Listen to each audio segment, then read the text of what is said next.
Hello दोस्तों, नमस्कार। SM किसी चैनल में मैं आप सभी का दिल से बहुत बहुत स्वागत करता हूं। यस दोस्तों, ये आज के दिन का आखिरी वीडियो है। तो चलिए, बहुत सारी चीज़ों को कवर करना है। सबसे पहले तो एक और बार अमेरिकन मार्केट के दर्शन ही कर लेंगे। 800 पॉइंट नीचे था, अब वीडियो बना रहा हूँ तब तक आप देख सकते हो 600 पॉइंट के आसपास की गिरावट अभी भी नज़र आ रही है। नीचे से अगर बात करें तो चलिए, थोड़ा बहुत डिसेंट रिकवरी भी नज़र यहाँ पे आ रही है। 150 पॉइंट से ज़्यादा, 200 पॉइंट के करीब। वीडियो क्लोज करने से पहले एक और बार चेक कर ही लेंगे कि ओवरऑल कितनी रिकवरी चल रही है। नैस्डैक देखा गया तो नैस्डैक वैसे कोई ज़्यादा गिरा नहीं था, और इनफैक्ट बीच में तो रिकवरी के साथ हरे रंग में भी आते हुए देखने को यहाँ पे मिल चुका था। सो नैस्डैक टेक कंपनीज में इतना कोई दबाव नहीं है।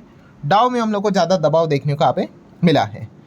What about our ADR? So ADR की अगर बात कर ले तो आईसीआईसीआई बैंक का एडीआर 2.5% नीचे, इन्फी का एडीआर 2.5% नीचे, विप्रो का एडीआर 1% नीचे, एचडीएफसी बैंक का एडीआर 3% डाउन।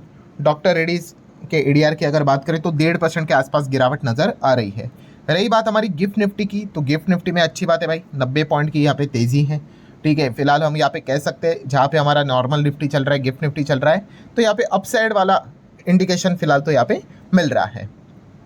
देन दोस्तों हम बात करेंगे आइनॉक्स इंडिया। सो आइनॉक्स इंडिया में अगर देखा गया दोस्तों तो इनको 393 करोड़ का ऑर्डर यहाँ पे इन्होंने फिलहाल तो सिक्योर यहाँ पे किया है। ठीक है, इंडस्ट्रियल गैस एलएनजी बिजनेस में ये कंपनी यहाँ पे काम करती है।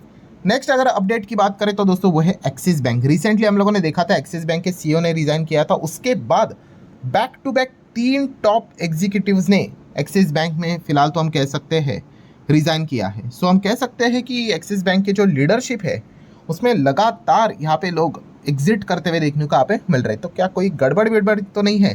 ठीक है, तो बाजार में फिलहाल तो यही खबरें फिलहाल रिपोर्टेडली चलते हुए देखने को मिल रही है। देन अगर बात करें दोस्तों तो केरला की खबर तो आप लोगों ने सुनी होगी। यस, लैंडस्लाइड, बारिश, मानसून में ये चीज़ें यहाँ पे हमें देखने को मिल जाती है। बट इस चीज़ के चलते जो कंपनी है जिसके ऊपर यहाँ पे फिलहाल तो बातें देखने को मिल रही, तो उन्होंने एक क्लैरिफिकेशन दे दिया है। दिलीप बिल्डकॉन की अगर बात कर ले तो उन्होंने यहाँ पे बताया जो वायनाड का जो टनल प्रोजेक्ट हमें देखने को मिल रहा है उसको सारे अप्रूवल यहाँ पे मिले थे। ठीक है, तो कोई यहाँ पे दिक्कत नहीं। एनवायरमेंटल नॉर्म्स की बात करें, सेफ्टी नॉर्म्स की बात कर ले, सभी चीज़ों को लेकर वो स्टिक यहाँ पे रहे हैं, सारी चीज़ों का पालन किया है। ये फिलहाल तो कंपनी दिलीप बिल्डकॉन का यहाँ पे कहना है। लेट्स सी आगे जाके क्या कोई खबर निकल कर आती है तो अपडेट मैं आप लोगों को दे दूंगा। देन अदानी एंटरप्राइज की अगर बात कर ले, अदानी ग्रुप की फ्लैगशिप कंपनी है, हमें सभी लोगों को पता ही है।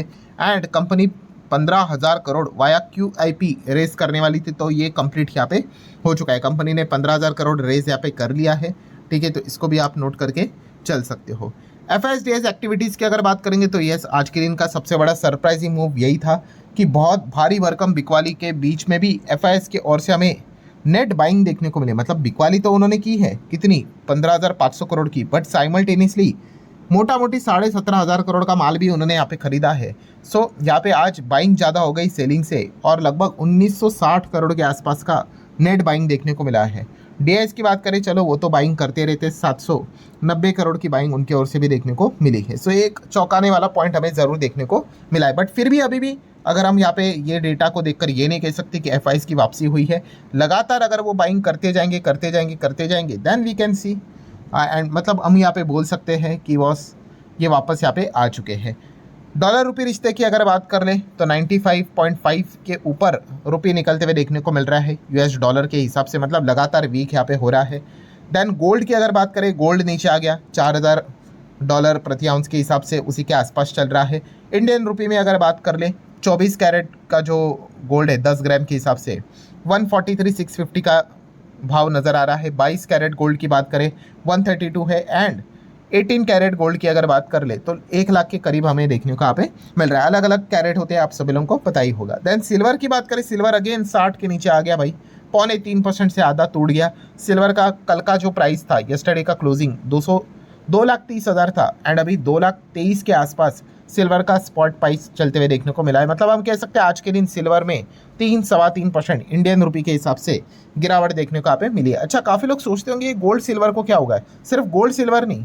ठीक है, अभी क्रिप्टो को भी हम लोग यहाँ पे चेक करेंगे। उसके पहले क्रूड की बात कर ले तो क्रूड में देख सकते हो अभी भी 5.6% की गिरावट नज़र यहाँ पे देखने को मिल रही है। यस, बिटकॉइन में भी देख सकते हो 2% की गिरावट, इथेरियम में भी 2-2.25% की गिरावट। तो ये अचानक देखा गया तो इनमें भी गिरावट क्यों है, तो दोस्तों रीज़न सेम ही है।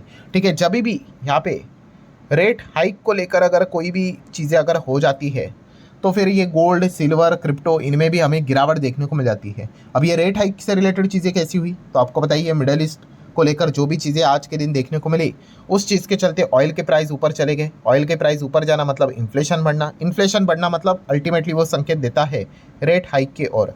सो रेट हाइक होगा तो ऑटोमेटिकली इनमें से भी पैसा निकलेगा, यही एक उसके पीछे का लॉजिक लगाया जाता है, क्योंकि जो बॉन्ड यील्ड्स रहते हैं वो भी हमें ऊपर जाते हुए देखने को यहाँ पे मिल जाते हैं। ठीक है, उसको भी हम देखेंगे, बट डॉलर इंडेक्स आप देख सकते हैं 101 पे फिलहाल नजर आ रहा है। यस, 10 साल के बॉन्ड यील्ड्स की बात करें अमेरिका के तो 1% के आसपास की तेजी नजर यहाँ पे आ रही है। ठीक है, मतलब आप ऐसे ही समझ लो, अगर एफडी के रेट्स अगर बढ़ने स्टार्ट हो गए, एफडी अगर आपको 9, 10, 11, 12% दे दे, तो फिर लोग बोलेंगे छोड़ो यार, मार्केट इतना कुछ यहाँ पे टेंशन लेके चलने का, इससे अच्छा एफडी में ही पैसा बनेगा। तो वैसे ये बॉन्ड मार्केट भी इक्विटी के खिलाफ ही हम लोग को फाइट करते हुए देखने को मिल जाता है। हमेशा इनके बीच में इन्वर्स रिलेशन होता है। देन डीमैट अकाउंट की अगर बात कर रहे हैं दोस्तों, तो हर मंथ का डेटा सामने आता है कि कितने डीमैट अकाउंट ओपन हुए हैं। तो जून मंथ का डेटा यहाँ पे सामने आया, ऑब्वियसली जुलाई चल रहा है तो वो अगस्त मंथ में उसका डेटा आएगा। तो 4 महीने मतलब फरवरी के बाद हम यहाँ पे कह सकते हैं डीमैट अकाउंट ओपनिंग की अगर बात कर ले तो एक रिकॉर्ड लेवल पे एक अच्छा परफॉर्मेंस देखने को यहाँ पे मिला है। मतलब रिटेल पार्टिसिपेशन हमें फिलहाल तो अच्छा देखने को यहाँ पे मिला है 4 महीने के बाद, क्योंकि थोड़ा बहुत बाजार में एक थोड़ा सा रिकवरी नज़र यहाँ पे आया था। बट फिलहाल जुलाई मंथ की अगर बात कर ले तो वापस बाजार में पिटाई हम लोग को स्टार्ट होते हुए देखने को यहाँ पे मिली है। So let's see, demat account opening का डेटा अगर अच्छा आया है तो म्यूचुअल फंड के एसआईपी का डेटा भी पब्लिश यहाँ पे हो ही जाएगा जून मंथ का, तो वो भी थोड़ा सा एक्सपेक्ट किया जाएगा कि अच्छा यहाँ पे होना चाहिए। लेट्स सी कैसा आता है। अच्छा, इस चीज़ के चलते एनएसडीएल, सीडीएसएल इनके लिए अच्छी बात रहती है। वैसे तो रिटेल साइड की अगर बात करें तो सीडीएसएल में ही ज़्यादा अभी के डीमैट अकाउंट्स हमें ओपन होते हुए देखने को मिल जाते हैं। कल के दिन की बात करें तो टीसीएस के ऊपर ही फोकस रहेगा, आप सब लोगों को पता है कंपनी के नंबर है। एंड उसी के साथ साथ आनंद राठी की अगर बात कर ले, ठीक है, तो कल इनके भी यहाँ पे हमें नंबर देखने को यहाँ पे मिलने वाले हैं। देन जीएम ब्रेवरीज की अगर बात कर ले, ठीक है, लिखकर तो कह नहीं सकते बट बियर सेगमेंट में काम करने वाली कंपनी, सो उसके भी नंबर देखने को यहाँ पे मिलने वाले हैं, सो हम कह सकते हैं। और उसके बाद तो आखिर में तो 9 जुलाई कल मतलब टीसीएस के नंबर तो देखने को मिल ही जाएंगे। सो टीसीएस के साथ साथ इस कंपनी के ऊपर भी हम लोगों ने ध्यान यहाँ पे रखना है।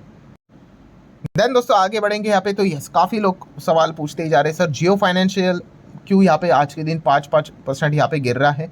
तो दोस्तों आज के दिन तो भाई पूरे बाजार में ही गिरावट थी। ठीक है, तो बाजार में गिरावट होती है तो भाई कोई बचता नहीं है, मैक्सिमम काउंटर्स आप लोगों को नीचे ही देखने को यहाँ पे मिल जाते हैं। ठीक है, सिमिलर वे क्यूपिड की भी बात कर ले, क्यूपिड भी ठीक ही चल रहा था, पर बाद में जैसे कि आपको बताइए कि जो आखिर के कुछ घंटे में जो पैनिक सेलिंग यहाँ पे आई, तो इन कंपनीज में भी वो बिक वाली आई और क्यूपिड भी 13% से ज़्यादा क्रैश हो गया। ठीक है, तो कोई ऐसी खबर नहीं आई, बट इंटायर मार्केट जब गिरता है ना दोस्तों, तो वो चीज़ें पास ऑन हो जाती है। तो वही पैनिक मोड हम लोग को इसमें भी देखने को मिला, और कुछ दिनों पहले ही हम देख रहे हैं लगातार यहाँ पे तेज़ी तेज़ी तेज़ी, और इतना ज़्यादा तेज़ी आता है, और ऐसे हाई लेवल पे अगर इतनी ज़्यादा ब्रूटल नेगेटिव खबर आएगी तो इजीली पैनिक फैल जाता है, लोग प्रॉफिट बुकिंग फटाफट यहाँ पे कर लेते हैं। और वही चीज़ क्यूपिड में भी हम लोगों को साफ साफ देखने को मिल चुकी है। तो चलिए वीडियो क्लोज करने से पहले एक और बार अमेरिकन मार्केट के दर्शन कर लेते हैं। अच्छी बात यह है अब 600 पॉइंट से भी कम की गिरावट नज़र यहाँ पे आ रही है तो बहुत बड़ी गिरावट है। ठीक है, अगर हम देखेंगे तो 600 पॉइंट गिरा है भाई बाजार, 1.25%।